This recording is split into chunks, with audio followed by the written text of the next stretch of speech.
different from others. Years of perfect stitching experience. Lenora Linen, Cotton Cloth and Stitching. Pandikad Road, Vandoor. Wayanad ഉരുൾപൊട്ടലുണ്ടായി വൻ ദുരന്തം സംഭവിച്ചതിന്റെ നേർക്കാഴ്ചയായി മാറിയിരിക്കുകയാണ് നിലമ്പൂർ ജില്ലാ ആശുപത്രിയും.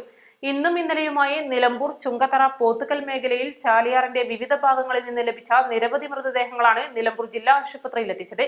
പോസ്റ്റ്മോർട്ടത്തിന് ശേഷം മൃതദേഹങ്ങൾ മേപ്പാടിയിലേക്ക് മാറ്റി തുടങ്ങി. നിലമ്പൂരിൽ നിന്നും തോമസ് കുട്ടി ചാലിയാർ വിവരങ്ങൾ പങ്കുവെക്കും. വയനാട് മുണ്ടക്കയിലുണ്ടായ ഉരുൾപൊട്ടലിൽ ചാലിയാർ പുഴയിലൂടെ ഒഴുകി വന്നത് നിരവധി മൃതദേഹങ്ങളും അതേപോലെ തന്നെ ശരീരഭാഗങ്ങളുമാണ്. നിലമ്പൂർ ജില്ലാ ആശുപത്രിയിൽ ഇതിനകം തന്നെ 37 മൃതദേഹങ്ങളും 29 ശരീരഭാഗങ്ങളും എത്തിച്ചിട്ടുണ്ട്. പോസ്റ്റ്മോർട്ടം നടപടികൾ ഏതാണ്ട് പൂർത്തീകരിച്ചു കഴിഞ്ഞു. മൃതദേഹങ്ങളും ശരീരാവശിഷ്ട ഭാഗങ്ങളും ഉൾപ്പെടെ വയനാട്ടിലേക്ക് കൊണ്ടുപോകുന്നതിനുള്ള ഒരുക്കങ്ങൾ നടന്നുകൊണ്ടിരിക്കുകയാണ്. അതിനുള്ള ആംബുലൻസുകൾ തയ്യാറായിക്കൊണ്ടിരിക്കുകയാണ്. വയനാട്ടിൽ നിന്നുള്ളവരാണ് മരണപ്പെട്ടതിനാൽ ബന്ധുക്കൾക്ക് പല സ്ഥലങ്ങളിലേക്ക് പോകാതെ ഒരു സ്ഥലത്ത് തന്നെ മൃതദേഹങ്ങൾ തിരിച്ചറിയാനുള്ള സംവിധാനം ഒരുക്കുന്നതിൻ്റെ ഭാഗമായിട്ടാണ് നിലമ്പൂർ ജില്ലാ ആശുപത്രിയിൽ നിലവിലുള്ള മൃതദേഹങ്ങളും ശരീരഭാഗങ്ങളും വയനാട്ടിലേക്ക് കൊണ്ടുപോകുന്നത്. അതിനുള്ള ഒരുക്കങ്ങൾ ഏതാനും മിനിറ്റുകൾക്കുള്ളിൽ തന്നെ ഇവിടെ നിന്ന് മൃതദേഹങ്ങൾ വയനാട്ടിലേക്ക് പോയി തുടങ്ങും.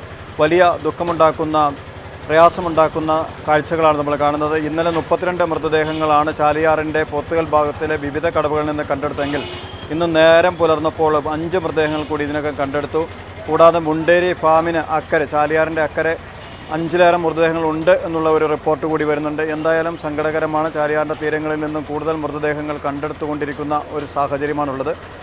MLA-മാർ അതേപോലെ തന്നെ അബ്ബാസ് അലി ശിഹാബ് തങ്ങൾ, ജില്ലാ പഞ്ചായത്ത് ഭാരവാഹികൾ, നിലമ്പൂർ നഗരസഭാ ചെയർമാൻ ഉൾപ്പെടെ നിരവധി ജനപ്രതിനിധികൾ, KPCC general secretary Aryadan Shoukath ഉൾപ്പെടെ നിരവധി ജനപ്രതിനിധികൾ ഇതിനകം തന്നെ ജില്ലാ ആശുപത്രിയിലെത്തി കാര്യങ്ങൾക്ക് നേതൃത്വം കൊടുത്തു വരുന്നുണ്ട്. നിലമ്പൂർ ഒന്നടക്കം ഈ ദുഃഖത്തിൽ പങ്കുചേരുകയാണ്. ഇതിൻ്റെ പ്രവർത്തനങ്ങളിൽ നിലമ്പൂരിൻ്റെ നാട് ഒരുമയോടെ നിലമ്പൂർ ജില്ലാ ആശുപത്രി പരിസരത്തേക്ക് എത്തിയ കാഴ്ചകളാണ് നമ്മൾ കാണുന്നത്. സന്നദ്ധ പ്രവർത്തകരോടും ഉണ്ട് എങ്കിൽ പോലും ഇന്ന് സന്നദ്ധ പ്രവർത്തകരുടെ വലിയൊരു ഒഴുക്ക് നേരിയ തോതിൽ പ്രയാസങ്ങൾ സൃഷ്ടിക്കുന്നുണ്ടെങ്കിലും അവർ ഇന്നലെയും മറ്റുമായി നടത്തിയ പ്രവർത്തനങ്ങളെ നമുക്ക് വളരെ കാര്യമായി തന്നെ കാണാൻ കഴിയുള്ളൂ. അവർ തന്നെ ഇപ്പോൾ സ്വയം നിയന്ത്രിച്ച ആവശ്യമായ ആളുകളെ മാത്രമാണ് നിർത്തിയിരിക്കുന്നത്. പോലീസും കാര്യക്ഷമമായ നിയന്ത്രണങ്ങളും കാര്യങ്ങളും ഇടപെടുന്നുണ്ട്. നിലമ്പൂർ ജില്ലാ ആശുപത്രിയിൽ ആദ്യമായിട്ടാണ്, പ്രത്യേകിച്ച് നിലമ്പൂർ ജില്ലാ ആശുപത്രിയിലല്ല കേരളത്തിൽ ആദ്യമായിട്ടാവും ഒരു ഉരുൾപൊട്ടലിനെ തുടർന്ന് ഇത്രയേറെ മൃതദേഹങ്ങൾ എത്തപ്പെടുന്നത്.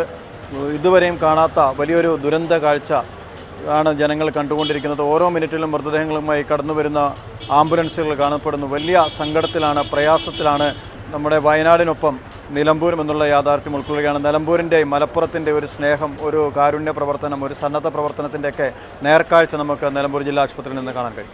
1000 രൂപയുടെ 18 മാസ തവണകളും സ്കീം 2-ൽ 2000 രൂപയുടെ 15 മാസ തവണകളുമാണുള്ളത്. ഓരോ മാസവും നറുക്കെടുപ്പ്. വിജയികൾ തുടർന്ന് പണമടയ്ക്കേണ്ടതില്ല.